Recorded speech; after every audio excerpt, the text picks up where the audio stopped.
My self Purna head हूँ। जूनागढ़ गुजरात में आसादी charitable foundation करके हमारा एनजीओ है, जो मेनली एडल्ट लोगों के लिए जो मेंटली डिसेबल है उसके लिए साइको सोशल रिहेबिलिटेशन सेंटर हम चलाते हैं। हम डिफरेंट टाइप्स ऑफ एक्टिविटी करवाते हैं। हमारा जो मेन गोल है उसको रिमोटिवेट करना, सोशलाइजेशन करना, रीट्रेनिंग देना और रीसेटलमेंट करना। तो इस पार्ट से हमारे यहाँ 18 ईयर्स से लेकर 65 ईयर्स के या 70 ईयर्स के लोग आते हैं। जहाँ 18 ईयर्स के जो हमारे पास अभी जो हम जो बात कर रहे हैं वो 18 ईयर्स के हमारे पास जो 2 बच्चे आए हैं, जिसका नाम है वत्सल और अब्दुल, जो अभी 12th का रिसेंटली उन्होंने पास किया है। तो हमारे लिए एक बहुत ही प्राउड मोमेंट्स है कि जो उन्होंने 12th पास किया। लेकिन ये 12th पास करना एक चैलेंज के समान था हमारे लिए और उनके पेरेंट्स के लिए, क्योंकि एक फर्स्ट ऑफ ऑल ये होता है कि ये जो डिसेबल लोग हैं, मेंटली डिसेबल, इसके आईक्यू लेवल उसका थोड़ा कम होता है। तो इंटेलेक्चुअल डिसेबल लोगों के लिए पहले तो स्टडी करवाना, नॉर्मल स्कूल में एडमिशन लेना, ये सारी प्रोसीजर में तो दिक्कत आती है। फिर कभी कभी क्या होता है कि पेरेंट्स को अवेयरनेस नहीं होती कि रूल्स क्या है, गवर्नमेंट के रूल्स क्या क्या है ना। तो हमें उनके पेरेंट्स से बातचीत करनी पड़ती है कि ये लोग बच्चे हैं, उसको आईक्यू उसका मान लीजिए 50% है, माइल्ड कैटेगरी वाले हैं, लेकिन ये अच्छी तरह समझ सकते हैं, बात लिख सकते हैं, बोल सकते हैं, तो क्यों ना हम भी उसे जितना पढ़ सके उतना पढ़ पाए। तो ये फैमिली काउंसलिंग में ये सारी बातें समझाई जाती है। फिर बच्चों का लेवल हमने देखा कि दोनों तो अच्छी तरह लिख सकते हैं, बोल सकते हैं, समझ सकते हैं, और उसका एक जो सोसाइटी में जो होता है कि हर लोग एक दूसरे से पूछते कि तुम क्या करते हो, तो ये बच्चे भी अपनी बात कह सके कि हम भी पढ़ते हैं।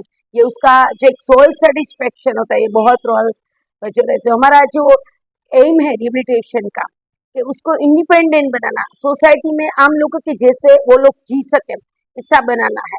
तो इसलिए बच्चों को हमने 12th में एडमिशन दिलवाई। उसके पेरेंट्स ने बहुत ही सपोर्ट किया। फिर राइटर ऐसे ढूंढे जो इसको सपोर्ट करे, उसको समझ सके, जो उससे अपनी बात शेयर कर सके, उसे समझा सके कि पेपर में क्या लिखना है, तो वो कर सके।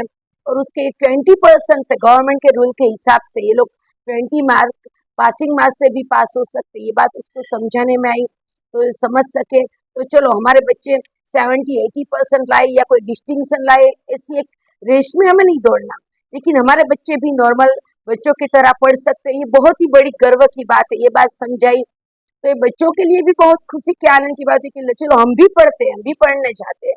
और उसका पेरेंट्स को भी खुशी मिली कि हमारे बच्चे, दूसरे लोग चाहे जो भी बोले या सर्टिफिकेट जो भी हो, फिर भी वो लोग आज 12th पास कर सके, यही एक बहुत ही प्राउड मोमेंट्स है और यही सच्चा रिहेबिलिटेशन है जो हमें एक खुशी के दे बात है।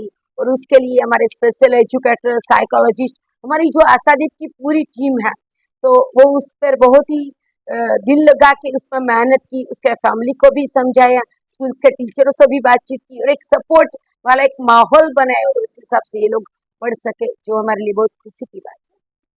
मैं आपको हमारी आशादीप चैरिटेबल फाउंडेशन के दिव्यांगजन वत्सल के बारे में बताना चाहती हूँ कि वो सोशलाइजेशन प्रॉब्लम से चल रहा है कि उसे 10-15 लोगों के बीच में आप बैठाएंगे तो वो ठीक से बात नहीं कर सकेगा, उसे वोमिटिंग आएगी या सर घुमराने लगेगा, वैसा लगता है। पर हमें उसे 1 बाय 1 स्टेप बाय स्टेप हम उसे सब सिखाते हैं कि पहले वो अपने जान पहचान वाले के कोई दोस्त बनाए या नाम पूछे, वैसा करते हैं उसके साथ। और उसके बाद उसे कोई छोटी छोटी वस्तु है या कुछ पूछने भेजते हैं, वैसा सब कुछ कराते हो। और उसके बाद हम उसे 2-3 लोगों के साथ में बिठाते हैं, फिर ग्रुप में बिठाते हैं, और बाद में हम 15-20 लोगों के साथ में भी उसे बिठा के सारा काम करवा लेते हैं।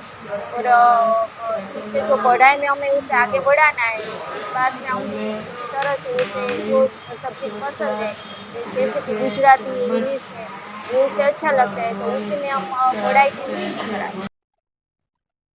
ये संकेत से बता रहे थे, लेकिन स्पीच प्रॉब्लम है, इसको लहरिया को मालूम ही नहीं था।